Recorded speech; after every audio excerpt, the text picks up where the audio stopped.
Sa isang malalayong baryo sa Hilaga, kung saan ang mga kabuntukan ay matataas at ang mga kagubatan ay maitim na berde, naroroon ang isang kwento ng isang babae na hindi tulad ng iba. Siya si Eska, isang simpleng mang-uukit ng kahoy na naging kilala sa buong bayan dahil sa kanyang kagandahan at kabaitan. Ngunit sa kabila ng kanyang mabuting ugali, may isang lihim siyang itinatago, isang lihim na magbabago ng lahat ng tadhanan niya at ng buong baryo.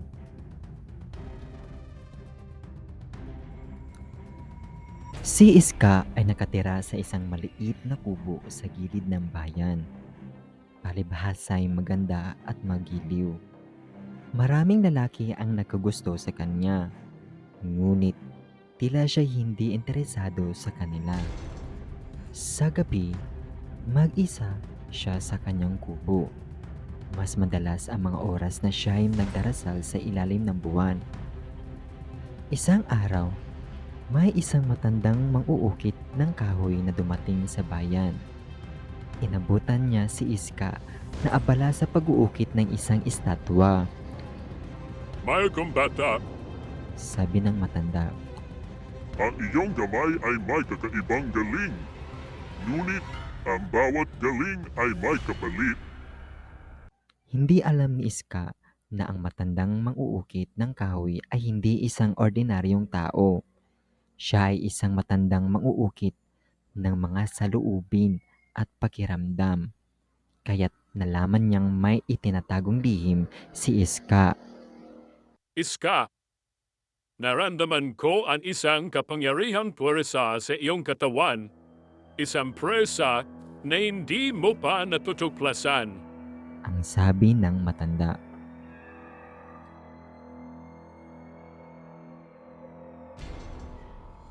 Isang gabing madilim, habang si Iska ay naglalakad pauwi mula sa isang pagdiriwang, napansin niya ang isang kakaibang pakiramdam sa kanyang katawan.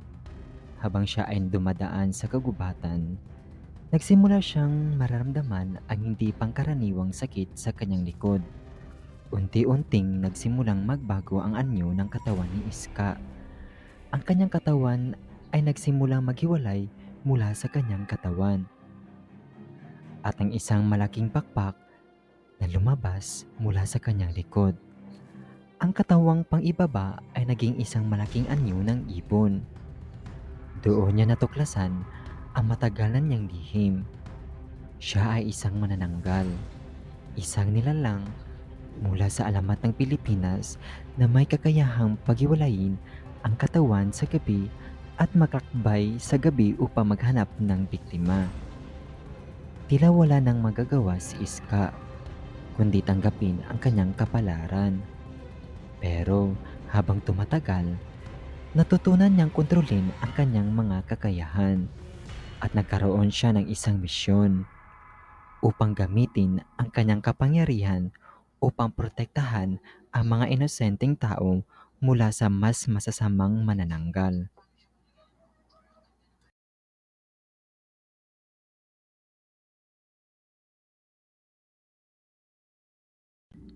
Isang gabi, habang si Iska ay naglalakad pauwi mula sa isang mabigat na araw ng paggawa, may nakita siyang isang batang lalaki na sinusundan ng isang hindi kilalang nilalang. Ang nilalang ay isang malupit na manananggal na hindi tulad ni Iska. Hindi ito may malasakit sa mga tao. Ang nilalang ay may layunin lamang na maghunting ng mga bata at mangakit ng mga kaluluwa. Nagdesisyon si Iska na pigilan ito. Na maghiwalay ang katawan ng manananggal, si Iska ay naglaho sa dilim gamit ang mga pakpak na bihasanan niyang kontrolin. Sinundan niya ang masamang manananggal sa isang abandonadong kubo sa gitna ng kagubatan.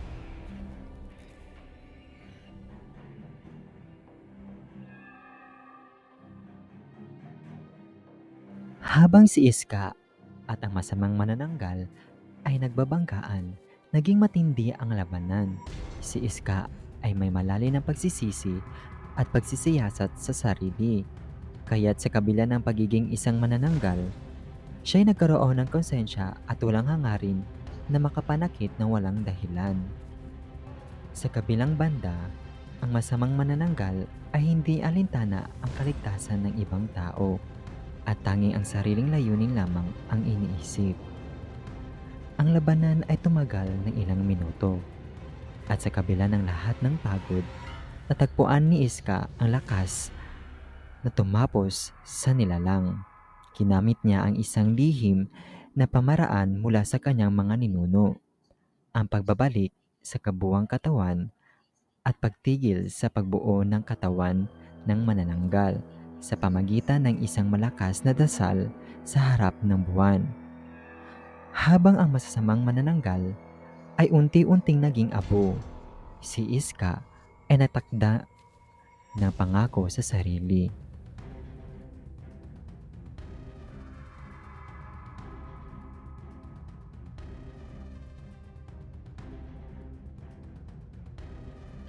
Matapos ang laban, bumalik si Iska sa baryo. Ngunit hindi siya nakikitang masaya. Babalik siya sa kanyang mga kababayan bilang isang tagapagtanggol, hindi isang halimaw. Alam niya ang kanyang kapangyarihan ay madudulot ng takot sa kanila. Kaya nagdesisyon siya itago ang kanyang lihim. Pero sa oras ng panganib, siya ay magpapakita upang protektahan ang kanyang bayan at ang mahal niya sa buhay. Mula noon, ang alamat ni Iska, ang manananggal, ay naging simbolo ng kabutihan at malasakit. Isang kwento ng isang nilalang na nahirapan sa kanyang sariling kalikasan.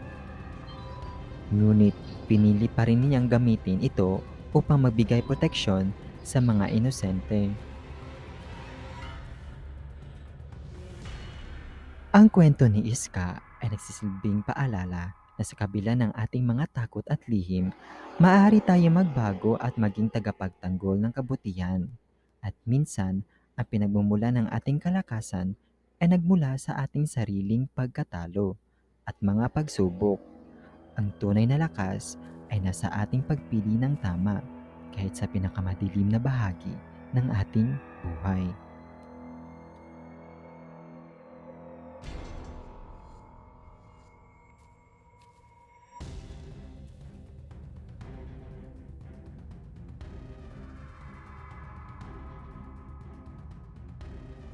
Ang aswang sa Mindanao. Alamat ng kagubatan. Sa isang liblib na bayan sa Mindanao, kilala ang banyo sa katahimikan ng mga bundok at kagubatan.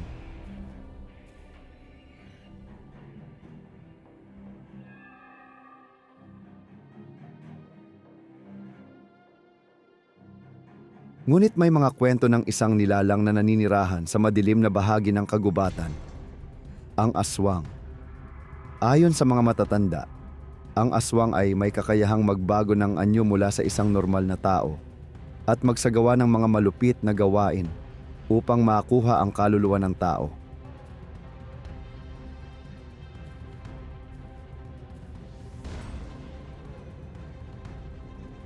Si Kalya ay isang batang babae na lumaki sa banyo. Isa siyang masayahing nilalang na hindi naniniwala sa mga alamat.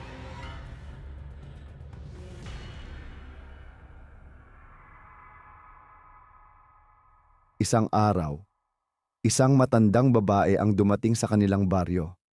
Nagbebenta ng mga halamang gamot. Inimbita siya ng pamilya ni Kalya upang magpalipas ng gabi sa kanilang tahanan.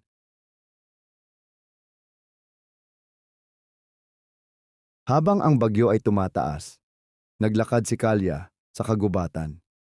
Doon, narinig niya ang mga kakaibang ungol at nakatagpo ng isang lihim na pook. Isang misteryosong matandang babae ang sumalubong sa kanya, si Orya, isang nagtataglay ng kaalaman tungkol sa aswang. Ayon kay Orya, ang aswang ay hindi lamang halimaw na nais manghuthot ng kaluluwa, kundi mga nilalang na may layunin upang protektahan ang kagubatan. May ilang aswang na nagsasakripisyo upang mapanatili ang balanse ng kalikasan. Ngunit may mga aswang din na masama at may malasakit lamang sa sarili. Nagdesisyon si Kalya na malaman ang mga lihim ng aswang at magsimula ng kanyang misyon upang matutunan ang kanilang tunay na layunin. Sinabi ni Orya na may isang makapangyarihang agong sa kagubatan na makakatulong kay Kalya upang labanan ang masamang aswang. Kabanata 3. Ang paglalakbay ni Kalya sa gabing madilim. Naglakbay si Kalya sa kagubatan upang hanapin ang agong at matutunan ang tungkol sa mga aswang. Dumaan siya sa mga lugar na tinutukoy ni Orya at nakatagpo ng isang lihim na pook na matagal nang itinagong sa kagubatan. Nakita niya ang mga natatagong bahay ng mga aswang at nagsimula siyang maghanap ng paraan upang maipagtanggol ang kanilang nayon. Sa kabila ng mga kwento at mga paalala ni Orya, nagdesisyon si Kalya na harapin ang mga aswang at ang kanilang pinuno, si Huwet, isang malupit na nilalang. Ginamit ni Kalya ang agong upang makuha ang lakas upang makipaglaban.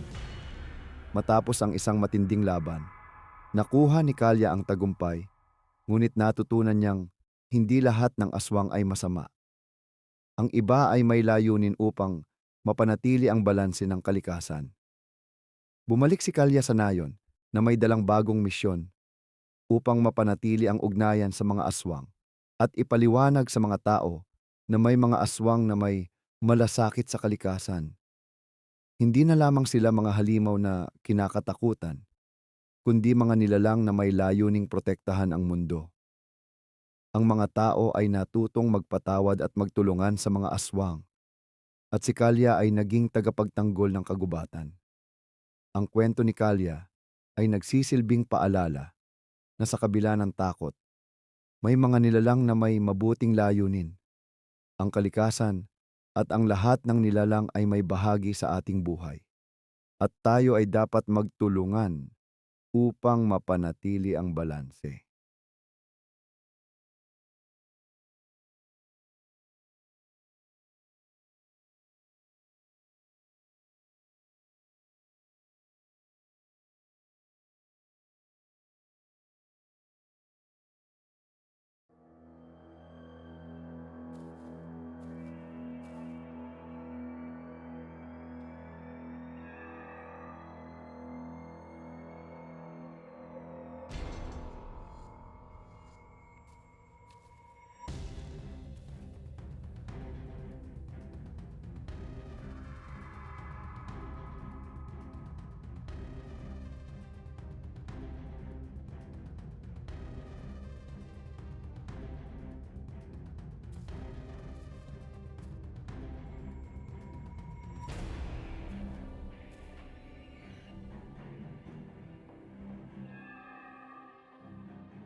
Sa isang panahon bago pa ang lahat ng nilalang sa mundo, bago ang mga bundok at dagat, bago ang araw at buwan, may mga nilalang na hindi matitinag, hindi nasusukat ng oras o espasyo. Sila ay tinatawag na mga bathala o diwata, mga makapangyarihang nilalang na nagtaglay ng kakayahang maglikha at magbago ng kalikasan at mga nilalang. Isa na dito si Bathala, ang pinakamataas na Diyos sa mitolohiya ng mga Tagalog. Ngunit, hindi lang siya ang may kapangyarihan. May iba pang tagapaglikha na humuhubog sa mundo.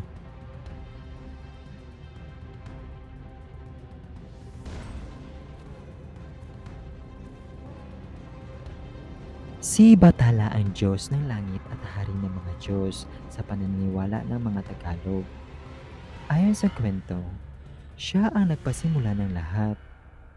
Sa isang malalim na kalaliman, sa isang walang katapusang kadiliman, nagsimula ang unang lihim ng buhay. Si Bathala ay nagsimula ng kanyang paglikha sa pamamagitan ng kanyang kapangyarihan. Isang araw, gumising siya mula sa kanyang mahabang pag-iisa at nagdesisyon na magbigay ng liwanag sa madilim na kalawakan. Siya ay nagbuga ng hangin na naging unang ulap at mula sa ulap ay lumitaw ang araw. Ang araw na ito ay nagbigay liwanag at init, kaya't nagsimula magumpisa ang lahat ng buhay sa mundo. Bilang isang makapangyarihang bathala, lumikha siya ng kalikasan. Pinili niyang gawing maganda at puno ng buhay ang kalupaan. Nagtanim siya ng mga puno, bumuo ng mga bundok at dagat. Puno ng iba't ibang uri ng hayop at halaman ang kanyang mga nilikha. Ngunit may isang bagay na kulang sa kanyang likha, ang tao. Kaya't si Bathala ay nagtakda ng misyon. Nagtakda ng isang misyon upang magbigay ng buhay sa isang nilalang na magmamahal at mag-aalaga sa lahat ng kanyang likha.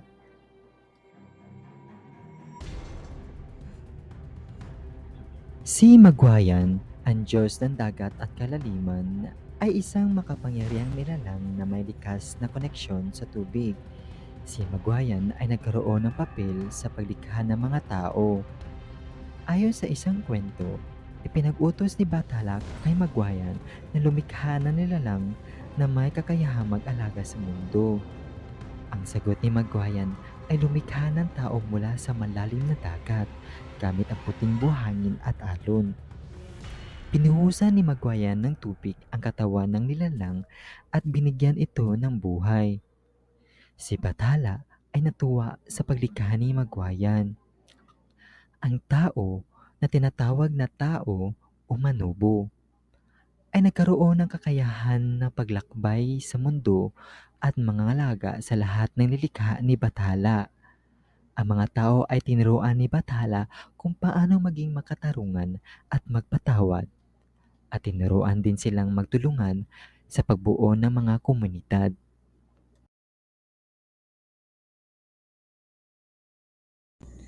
Samantala, may isang Diyos na hindi sang-ayon sa sistema ng paglikha ni Bathala, si Amakable, ang Diyos ng hangin at alon, ay lumikha ng sariling mundo. Inisip niya na kung ang mundo ay nilikha ng isang Diyos lamang, ito ay magiging kontrolado at walang kwenta. Kaya't gumawa siya ng lakas ng hangin upang lumikha ng kanyang sariling kalikasan. Ang kanyang kalikasan ay puno ng malalakas na alon at mahahabang ilog. Ngunit, hindi tutulad ng likha ni Bathala na puno ng balanse at kaligayahan. Minsan, ang mga alon ni Amakable ay lumikha ng mga bagyo at ang kanyang hangin ay nagiging matindi, kaya't nadudulot ito ng pagkasira sa mga nilalang sa kanyang mundo.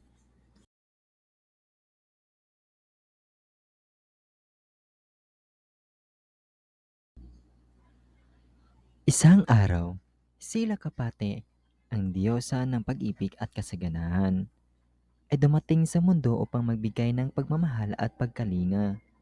Siya ang nagtaguyod ng mga relasyon sa kalikasan at nilalang.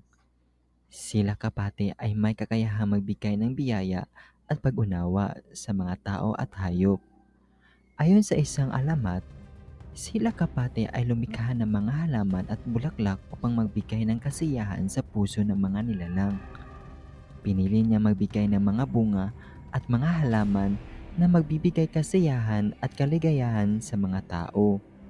Ang mga tao ay natutong mag-alaga sa kalikasan dahil sila kapati ay itinuring nilang ina ng lahat ng pag-ibig.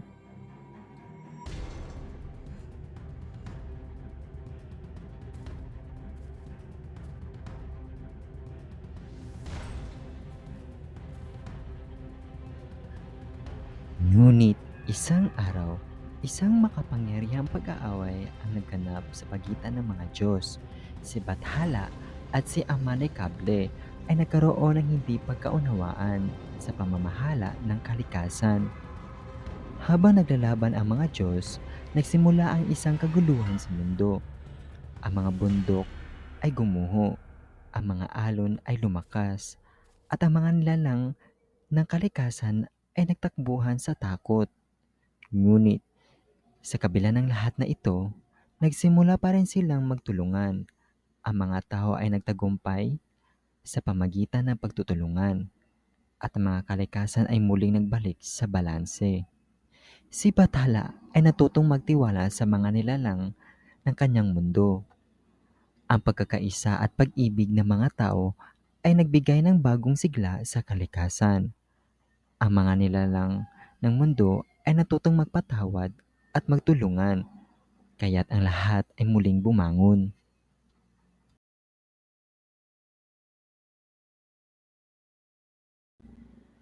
Sa huli, ang mga kwento ng mga bathala at diwata ay nagsisilbing paalala na ang mundo ay hindi lamang nilikha ng mga Diyos. Ang mundo ay patuloy na nabubuo at nilikha ng mga nilalang na magmamahal at mag-aalaga dito.